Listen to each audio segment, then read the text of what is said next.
Imagine waking up early on July 4th. It's dark, but instead of fireworks, you hear this terrifying roar. Hmm. That's what happened in central Texas Hill Country. The Guadalupe River, usually pretty calm, just exploded. Yeah, I read it surged, what, 26 feet in just 45 minutes? Exactly. Almost 30 feet total in a few hours. Yeah. It just swallowed towns, And the campsites. human cost. Yeah. Just awful. 90 people lost. Including 27 kids and staff from Camp Mystic, a summer camp. It makes you ask, how? How could this happen? Could we have stopped it? It was absolutely horrific. And yeah, that question, that's exactly why NOAA and the National Weather Service are under such intense scrutiny right now. Right. NOAA, the National Oceanic and Atmospheric Administration, and the NWS, the Weather Service arm. Precisely. So today, that's our deep dive. We're looking into these agencies, what they do, which is, frankly, a lot more than people realize. Definitely. We'll examine the budget changes, the staffing issues they faced recently, and really unpack this debate. Hmm. Did those changes play a part in the Texas flood tragedy? Yeah, our goal here is to sift through it all. We've got official statements, government policies, news reports. We want to help you understand this really complex picture, how funding connects to public safety, especially with this kind of extreme weather. Okay, let's unpack it. Let's do it. First off, NOAA and the NWS. You called them unsung heroes, and I think that's spot on.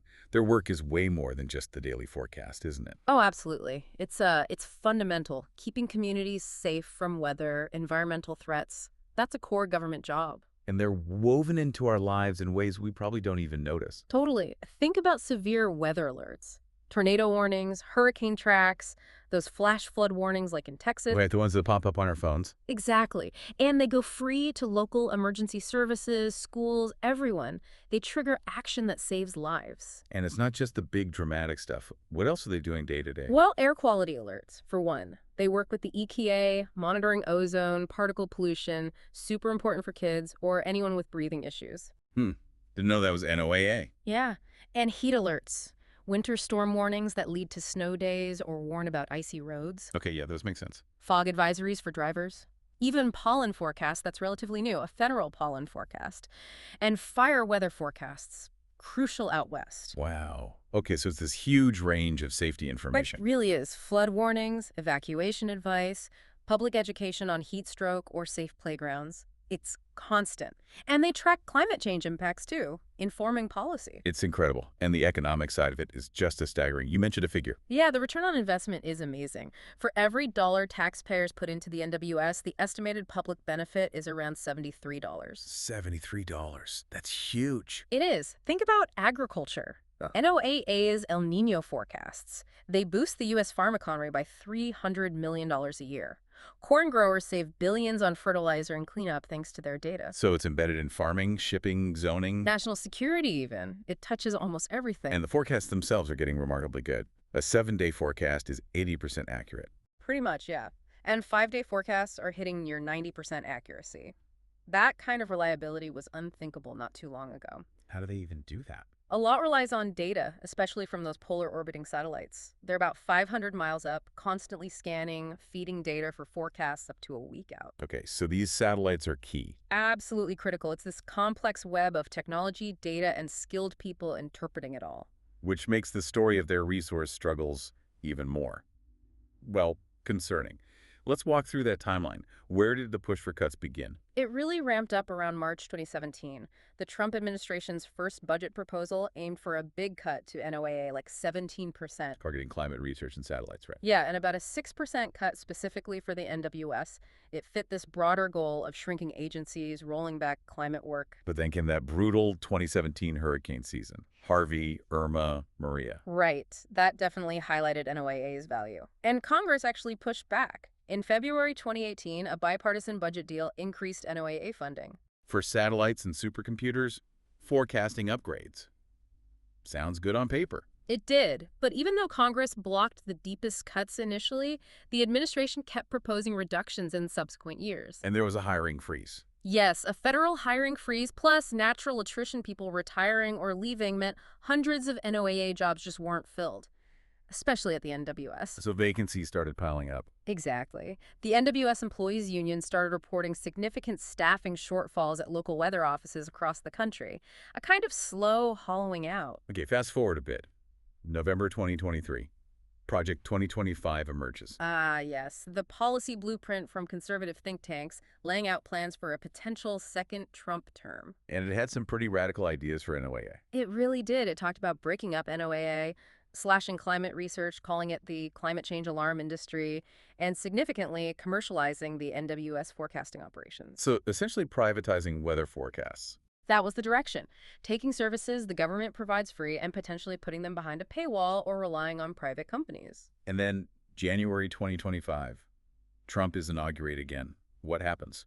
Almost immediately, the Department of Government Efficiency, DOGE, is set up, led by Elon Musk, tasked with streamlining agencies. And NOAA is target number one. Pretty much. Mass layoffs and buyouts started quickly. Over 880 NOAA employees let go across the agency. How many from the NWS specifically? The NWS lost around 600 people. Forecasters, hydrologists, technicians. That's roughly 15, maybe 20% of their workforce, gone quite suddenly. Wow.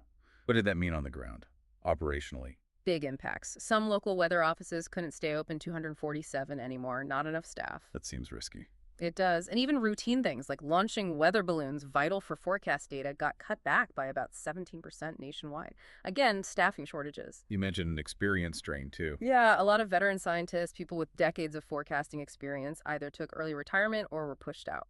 And they fired probationary hires, the new people. Yes, which basically stopped any new talent coming in. Meteorologist Jeff Masters had that stark warning. We have eaten our seed corn. No pipeline for the next generation. So you lose experience and you cut off the future. And it didn't stop there, March 2025. Right.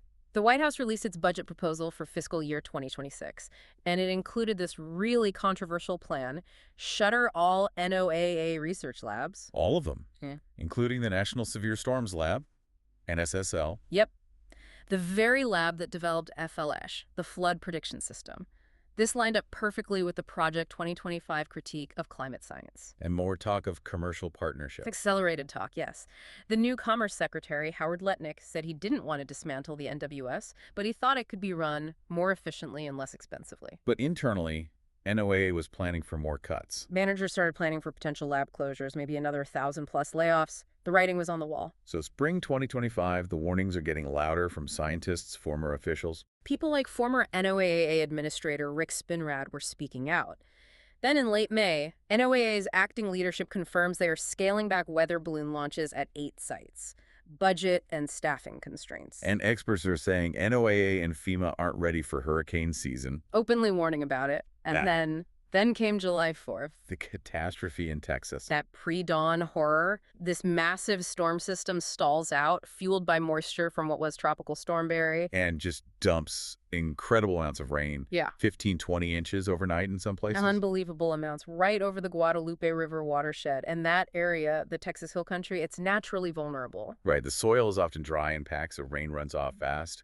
And the terrain. The Balcones escarpment, yeah. It forces moist air from the Gulf upwards, cools it, and it just wrings out massive rainfall. A recipe for flash floods. And the river responded with that explosive speed. That terrifying surge, 26 feet in 45 minutes in Kerrville. Nearly 30 feet overall, towns, campsites, just inundated, became the deadliest U.S. flash flood in nearly 50 years. The death toll climbing to 90 by July 7th. So many lives lost. And Camp Mystic, just heartbreaking.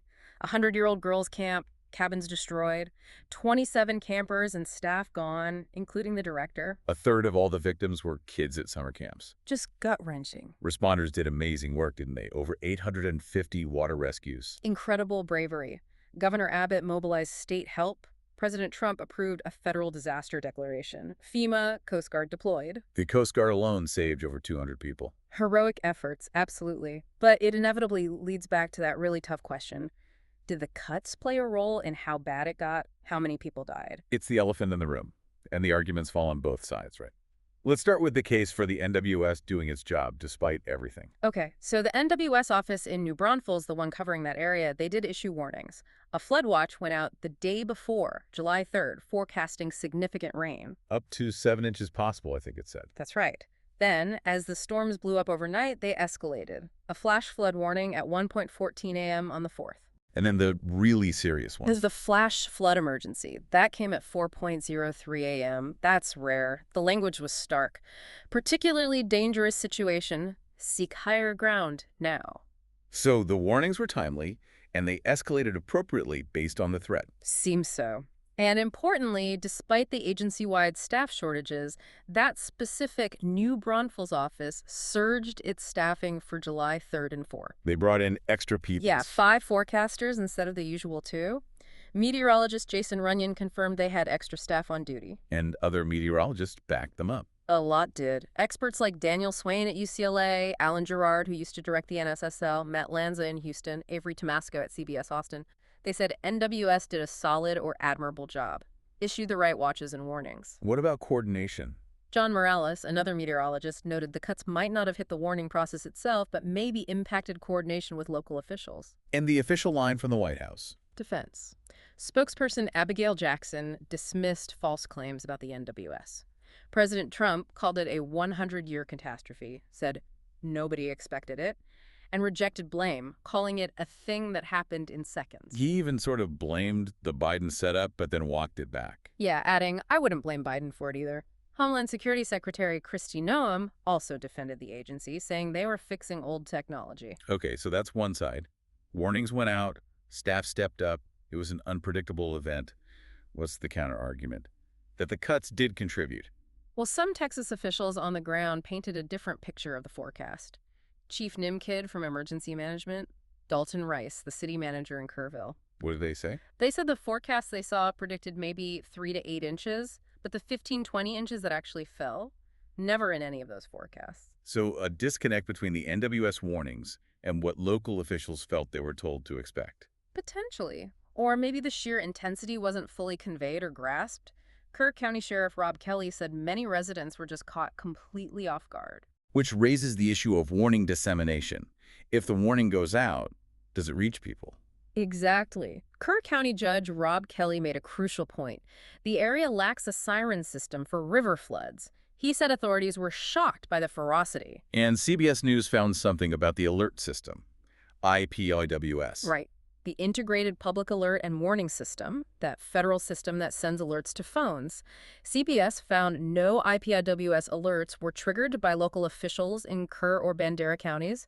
Only the alerts sent directly by the NWS went out. Why wouldn't local officials trigger it? Good question. Maybe they were overwhelmed. Maybe there were communication breakdowns. Some residents also reported not getting phone alerts or tuning them out due to alert fatigue. That's a known problem. Yeah. Too many warnings, people stop paying attention. It is. And this ties into another concern, missing personnel. Representative Joaquin Castro pointed to missing key personnel at the NWS. By who? Tom Fahey from the NWS Employees Union confirmed the Austin-San Antonio office, the one covering the flood zone, was missing its warning coordination meteorologist, or WCM. What does a WCM do? They're the critical link between the NWS forecast office and local emergency managers, police, fire departments. They build relationships, translate technical forecasts into actionable information before disaster strikes. So without that person, the coordination might suffer. It certainly could. Fay also mentioned funding cuts to programs specifically designed to improve that coordination between NWS and state local partners. So even if the forecast is good, the message might not get through effectively if those bridges aren't maintained. Precisely. And then there's the longer-term worry about the erosion of expertise and research. The experience drain we talked about earlier. Yes. Critics like Rick Spinrad point to that loss of veteran scientists. Jeff Masters noted experienced flood forecasters in Texas had recently left. And the cuts to research labs like NSSL. While the missed balloon launches might not have drastically changed this forecast, cutting labs like NSSL could hamstring the development of future flood prediction tech. We need that innovation as storms get more intense. It's about future readiness. Absolutely. And finally, that push towards privatization. The Project 2025 idea. If you start charging for weather warnings or rely on private companies... Who gets left out?